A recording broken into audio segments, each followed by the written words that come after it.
Hello and welcome to Middle Age Geek Girl. I'm Sally.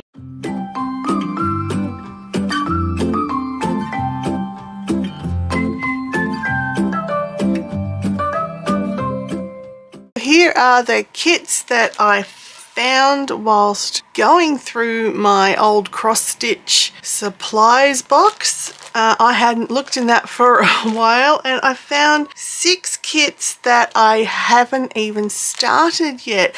The earliest purchased is this one, and it dates back to 2004. Now there is an adult rated kit in here, and it is this one.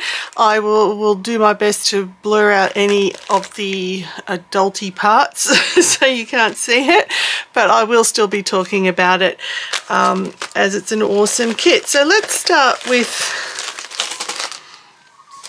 this one, and this one. Now these are Semco brand. That is a skill level intermediate, and that one doesn't say on the front, but I do not know how many years ago I purchased this. It would have to be at least 7 to 8 years ago, when I was really into doing the kits on cross stitch as opposed to making my own up. So they are Australian owned company, and I think you can still get Semco at places like Spotlight or Lincraft, any sort of haberdashery shop like that. So they've never been opened, and I've never used it, but I still want to do it. I still like both of these. They're really quite pretty patterns. They're both, so you get your, like, everything in it. It's a full kit. So you get your thread or your floss, you get your fabric, your needles, and the patterns. So they're both 14 count Ida cloth. They're counted cross stitch, not the newer version where they're colour stamped. I have got a few of those coming I've ordered, because to me that's a really unusual way to cross stitch. I'm an old-fashioned cross stitcher, which has always been a counted cross stitch, so I'm really interested to see what those kits look like and how I go with them. But yeah, so these ones both are size 30 by 30. They're 14 count, which is perfect for me. 11 and 14 is where I'm trying to stick to these days. Anything bigger than that, or should I say smaller than that, is actually, or bigger in number, smaller in square size, is actually harder for me to see. So a 14 count is a perfect size for me. Now what I love the colours too, which is why I bought them. They were really pretty, or are really pretty colours.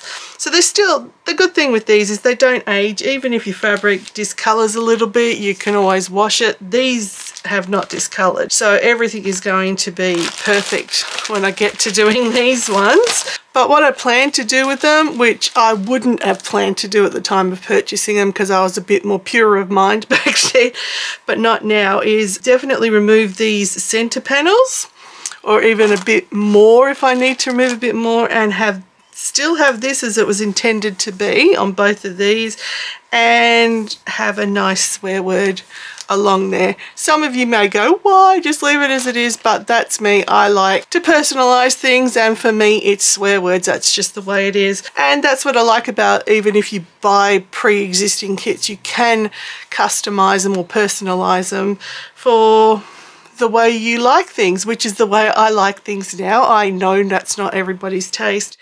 Now the next two I've got here are some, again that's a Semco brand, and this is Vervaco brand. I would have got this from a place in Melbourne called Morris & Sons. They're a wool place, but also do some needlecraft. So this one I would have got probably when I was working, so we're talking about 7 years ago as again on that one. I loved Egyptian stuff, so I thought I needed bookmarks. This I won't change when I stitch it. This I will keep exactly as they are intended to be. So it was, I don't remember how much it was obviously, but it's, you got again a counted cross stitch. And the same with this rocket ship cross stitch bookmark. I would have purchased around the same time. I think I probably got it from Morris & Sons at the same time on one of my weird shopping trips. Now this one is actually 16 count. Now the oldest one I have in my to-do pile, this one, it's tiny as you can see, it's very little. I mean, there it is on my hand, so that shows you how very little. And it is a counted cross-stitch card kit of a Welsh dragon.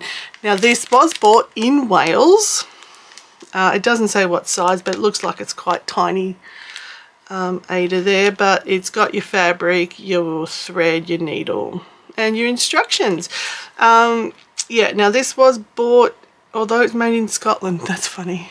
Made in Scotland, but we did purchase it in Wales, and Terry and I went to the UK in 2004, March 2004.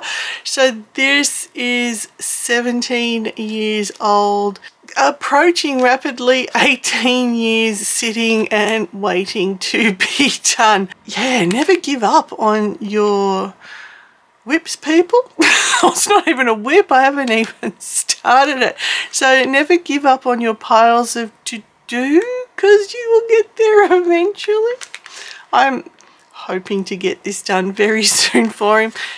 Maybe by the end of this year. It's so tiny, I think I can actually get that done by the end of the year for him.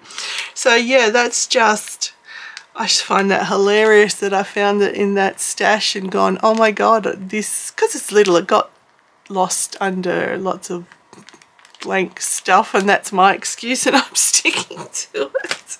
So the lucky last one, it's a Tom of Finland cross-stitch kit. Now I will explain a little bit about who or what Tom of Finland is. Terry bought this for me as a present from Mona, which is the Museum of Old and New Art, M-O-N-A, Mona. It's quite a well-known museum. It's in Tasmania. Google it if you want to check it out. They had some interesting displays there. It can be a bit confronting if you're pure of heart. There are some art pieces that may shock some, like they did have the infamous plaster cast wall of vaginas. I think that has been moved. It was there when we went. So just a bit of information, as I said, Tom of Finland was a celebrated Finnish artist who is best known for his groundbreaking homoerotic iconography.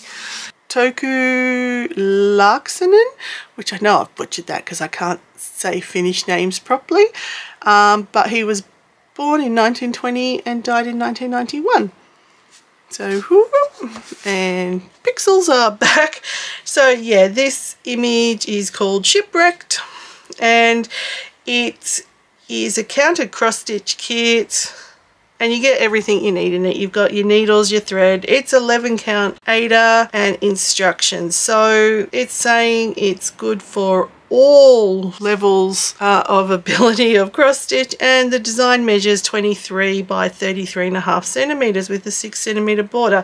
So that's not bad. That's not too big. There, we've covered that up for the pure of heart. So this was FLOSSTUBE 2. I just wanted to show you some of the kits I have that have been sitting around for a very long time waiting for some attention. As I said, I got these through the years, the oldest one dating back to 2004.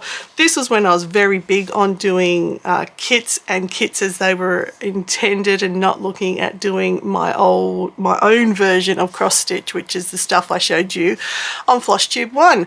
So make sure you check out that video if you want to see the sort of stuff I used to make. Okay, so that's it for this video. Thank you very much for watching. If you like what you have seen, please consider hitting that subscribe button. That would be really appreciated.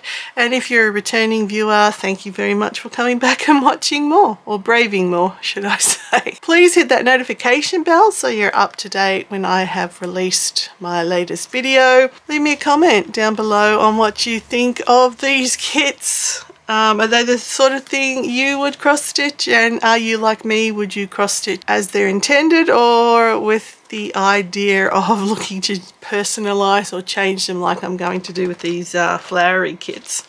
In the meantime, everybody, please, no matter where you are, stay safe, stay weird, and I'll catch you in the next one. Bye.